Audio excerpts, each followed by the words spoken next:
Welcome to our channel. Di dunia ini, terutama di wilayah Asia Tengah, kita mengenal sejumlah negara yang berakhiran sama, yaitu Stan. Satu di antaranya dan akan kita ulik dalam ulasan ini ialah Uzbekistan. Nah, adakah yang kamu ketahui tentang negara ini?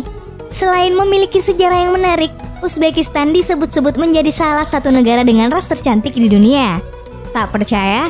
Pastikan kamu menyimak ulasan berikut ini sampai selesai. Tapi sebelum lanjut, kami ingatkan kembali untuk subscribe channel ini dan aktifkan lonceng notifikasi kamu.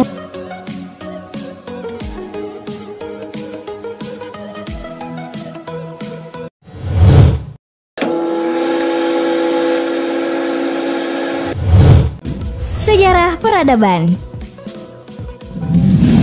Dalam buku bertajuk Kazakhstan, Kyrgyzstan, Tajikistan, Turkmenistan, dan Uzbekistan Country Studies yang dieditori oleh Glenn A. Curtis dan kawan-kawan mengungkap apa kini menjadi negara Uzbekistan pada zaman kuno adalah bagian dari wilayah Transoxiana dan Turan yang berbahasa Iran. Diketahui, pemukim pertama yang tercatat adalah pengembara Iran Timur, dikenal sebagai Sintians atau orang Skit sekitar milenium pertama sebelum Masehi. Mereka mendirikan kerajaan di Khwarezm sejak abad ke-8 sebelum Masehi hingga ke-6 sebelum Masehi dan abad ke-3 sebelum Masehi sampai ke-6 Masehi. Wilayah itu dimasukkan ke dalam Kekaisaran Akhmenid Iran dan setelah periode pemerintahan Yunani Makedonia diperintah oleh Kekaisaran Parthia dan kemudian Kekaisaran Sasanian. Pada abad ke-7, kekaisaran tersebut dikuasai oleh penakluk Muslim dan mengubah mayoritas penduduknya menganut Islam. Nah, selama periode ini, kota-kota maju seperti Samarkand, Khiva, dan Bukhara menjadi jalur sutra terbesar dan menyaksikan munculnya tokoh-tokoh Muslim terkemuka di era keemasan. Di antaranya Muhammad Al-Bukhari, Al-Tirmizi, Ismail Samani, Al-Biruni, dan Avicenna. Tetapi sekitar abad ke-13, bangsa Mongol menaklukkan wilayah tersebut, setelahnya didominasi oleh orang-orang Turki. Dahulu bagian Uni Soviet. Sebelum diinvasi oleh Kekaisaran Rusia, Uzbekistan ketika itu dibagi antara Emirat Bukhara, Khanat Khiva, dan Kokand. Vladimir Slaventok dan kawan-kawan dalam The New Russian Diaspora, Russian Minorities in the Former Soviet Republic 1994 mengemukakan, pada abad ke-19, Kekaisaran Rusia di bawah pimpinan Kaisaran Alexander II mulai berkembang dan menyebar ke Asia Tengah dengan Tashkent menjadi pusat politik Turkestan Rusia. Pada awal 1920-an, Asia Tengah berada di tangan Rusia. Setelah revolusi Bolshevik, Uzbekistan dan Asia Tengah lainnya menjadi bagian dari Uni Soviet. Tepat 27 Oktober 1924, berdirilah Republik Sosialis Soviet Uzbek. Nah, dari tahun 1941 hingga 1945, sekitar 1,4 juta orang Uzbekistan bergabung dalam Tentara Merah melawan Nazi Jerman. Setelah dia mengkritis sebagai efek Perang Dingin, Uzbekistan mendeklarasikan kedaulatan negaranya pada 20 Juni 1990. Lalu pada 31 Agustus 1991, setelah upaya kudeta yang gagal di Moskow, Uzbekistan mendeklarasikan kemerdekaannya. Sangat terkunci. Penting diketahui, Uzbekistan merupakan negara yang terkunci. Maksud terkunci di sini bukan tertutup dari negara lain ya, melainkan dikelilingi oleh negara lain, gurun, serta gunung di tengah-tengah Asia. Bahkan seperti melansir Fact Institute, Uzbekistan menjadi salah satu dari 2 negara di dunia terkurung daratan ganda, yang membutuhkan setidaknya 2 perbatasan nasional untuk mencapainya, dan satunya lagi adalah Liechtenstein.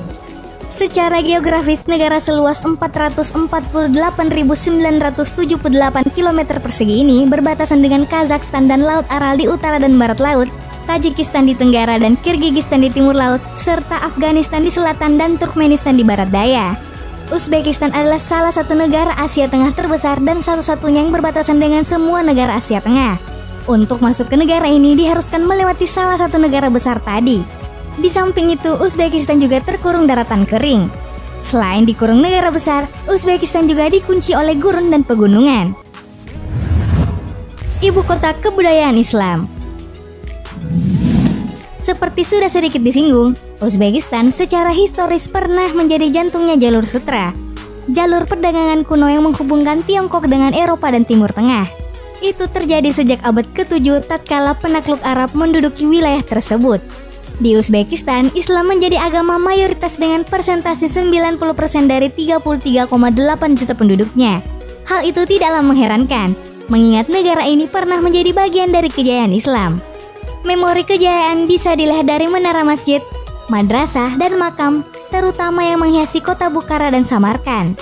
Diketahui, kedua kota tersebut pernah jadi pusat perkembangan budaya dan ilmu pengetahuan Islam. Bahkan Samarkand mempunyai makam Kaisar Tamerlan, dikenal sebagai Guri Amir, ahli astronomi Ulugh, madrasah tertua di dunia, dan kompleks Saizinda dengan 16 bangunan.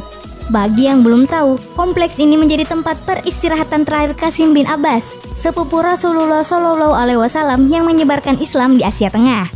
Sementara kota Bukhara menjadi saksi lahirnya imam besar Islam meliputi pewaris hadis Imam Bukhari. Hal itulah yang kemudian mendasari organisasi pendidikan, Iptek dan Kebudayaan Islam atau ISESCO, salah satu lembaga khusus dari Organisasi Kerjasama Islam atau OKI, memberikan penghargaan. Melansir The Tashkent Times, Bukhara ditetapkan sebagai ibu kota kebudayaan Islam untuk wilayah Asia di tahun 2020. Berdasarkan pada Konferensi Menteri Kebudayaan Islam ke-9, Bukhara terpilih bersama dengan Kairo Mesir dan Bamako Mali.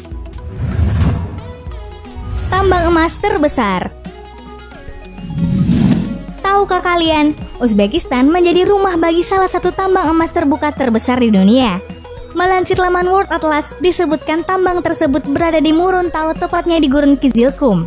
Menurut laporan, tambang ini menghasilkan sekitar 2 juta ons emas setiap tahun dengan lubang galian mencakup area seluas 2,17 mil kali 1,55 mil dengan kedalaman 1837 kaki. Diperkirakan cadangan emas di kawasan Muruntau termasuk yang dalam proses produksi sekitar 170 juta ons emas. Emas pertama kali ditemukan di wilayah ini pada tahun 1958. Awalnya wilayah tersebut merupakan sumber virus dari masa periode Jalur Sutra. Namun baru pada tahun 1950-an kawasan ini dieksplorasi secara ekstensif. Penambangan komersial dimulai pada tahun 1967 dan telah dilakukan sejak itu hingga kini. Ras tercantik di dunia. Bagi Indonesia, Uzbekistan mungkin tak begitu asing lantaran banyaknya selebriti berasal dari sana dan menjalin hubungan dengan orang Indonesia. Semisal model Ilmira Usmanova yang menjadi istri Teuku Zacky. Selain itu ada Senglota, mantan istri Fauzi Baadila, atau yang masih ingat ada Nigora Tursunkulova, salah satu atlet taekwondo pada Asian Games 2018 kemarin yang dianggap mirip Nikita Mirzani. Nah, dengan kata lain, selain cewek-cewek Kazakhstan, ciwi-ciwi Uzbekistan juga bisa dibilang favorit kalau di Indonesia. Sampai-sampai beberapa media Indonesia mengklaim bahwa wanita Uzbekistan itu ras tercantik di dunia. Kamu bisa tidak sepakat dengan hal-hal tersebut, namun faktanya warga Uzbekistan, wanita ataupun pria, umumnya berasal dari ras Uzbek dengan persentase lebih dari 50%. Ras itu disebut-sebut sebagai salah satu yang tercantik di dunia. Diketahui, migrasi mengakibatkan munculnya perpaduan genetik Asia, Eropa, bahkan Rusia dengan segala keunikannya. Tak heran kalau di Uzbekistan, penduduk terutama perempuannya memiliki pesona dan daya tarik yang khas. Itulah tadi sejumlah fakta tentang Uzbekistan, salah satu negara keren di Asia yang layak untuk kamu ketahui. Bagaimana pendapatmu?